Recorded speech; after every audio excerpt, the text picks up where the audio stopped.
Hello, I'm Gareth Walker and I'm here with some post-match reaction for the West Yorkshire Football Show to Bradford City's 3-1 derby victory at home to Huddersfield Town in League One. A derby that we've all been looking forward to, a derby that's not been played at Valley Parade since, I think, 2007, a derby that City haven't come out victorious in since 2005, a derby that hasn't been played at all in the league in 17, 18 years. I think we've only played 3 times in the Cup during that time. And one that both sets of fans were looking forward to and hoping to come out with the bragging rights from. Obviously, Town have been on a real high compared to us over the last sort of 15, 20 years. They've been up to the Premier League while we've been down in League Two. Prior to that, late 90s, early 2000s, we were up in the Premier League while they struggled. But when I started going in the early to mid-90s, Town was our big rivalry. It was a game that we played every season. It was a game that was quite feisty, particularly after the Gordon Watson, Kevin Gray tackle and the reaction from certain sections of the Town base that still goes on today about that tackle. So lots of banter flying around, lots of quotes about cup finals and all this kind of thing. But off the pitch, Town are in a different stratosphere to us these days. Town have a multi-billionaire owner. They can go out and buy the best players in League One. £3 million on a striker, 700 grand on a centre half. They can just go and do this, and it's not something that City can compete with.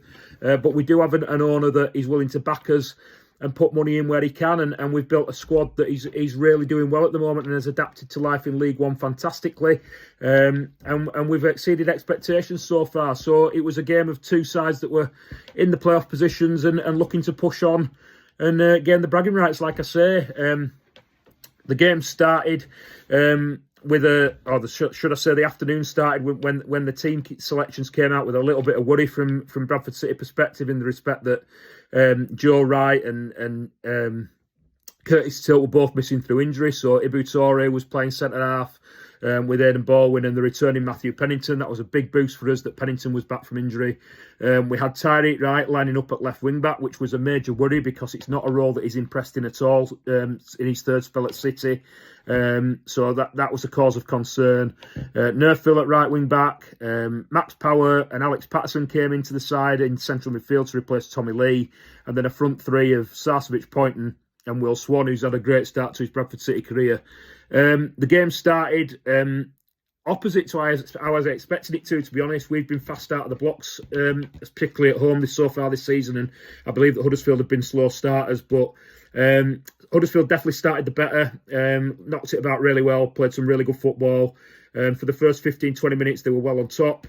Joe Taylor's hit the bar. I think it's deflected off Aidan Baldwin, who's come sliding across. They've had lots of corners that didn't really come to anything. They were poor corners, to be honest with you.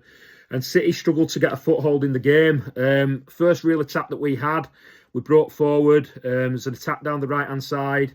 I think the ball comes across from Will Swan to Bobby Poynton. Bobby Poynton scores. And City are in front against the run of play. But from that point onwards, Huddersfield Town's heads dropped and City were full of fight and full of desire and full of impetus. And we just dominated the rest of the game largely. Definitely the first half, dominated the rest of the first half. 2 goals in added time at the end of the first half. Another from Poynton. Again, comes down the right-hand side. A cross comes in and he slides in at the back post and puts it in across the keeper into the far corner. And then I think that was 45 plus 2. And then we scored again, 45 plus 4. Like I say, Huddersfield absolutely shell-shocked. Didn't react to us scoring the first goal, never mind the second. And the third goal comes again down the right-hand side. The ball comes across from Nerfville. You can't tell if it goes straight in or if Poynton gets a touch for his hat-trick.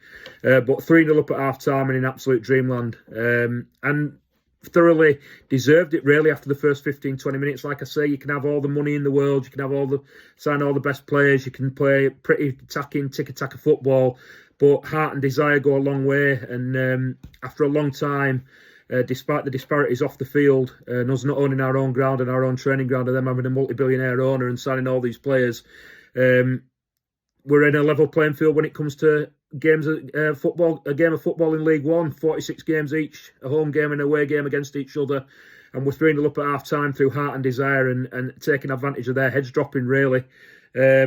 Second half, I expected a massive reaction from Town. I expected us to sit deep and try and soak it up, but it was the opposite again. City have dominated that second half.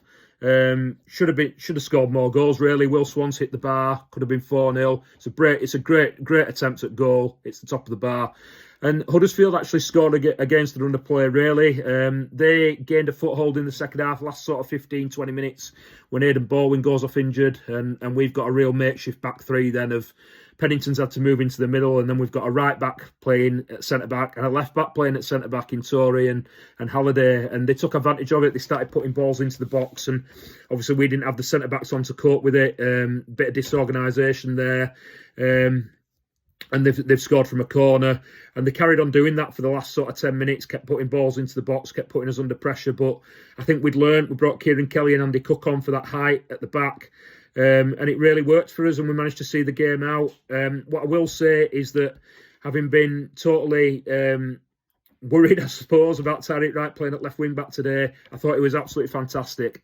It's difficult to pick any player out. Obviously, Poynton scored possibly a hat-trick. Nerfield was fantastic, but I thought, Tariq Wright really stood up today and had a really good game. Probably his best in a City shirt for a long time. Like I say, it's difficult to pick anyone out. I thought that Pennington was fantastic. I thought that Max Power was fantastic. Ibu Toure as well. Like I say, slotting in at left centre back when he's usually playing at left wing back. Like I say, I'm mentioning names there, but I shouldn't really be mentioning any because I could go on and on and on. But we were fantastic. Town were poor. We've got the bragging rights until the reverse game, at least later in the season. Onwards and upwards with the West Yorkshire Football Show.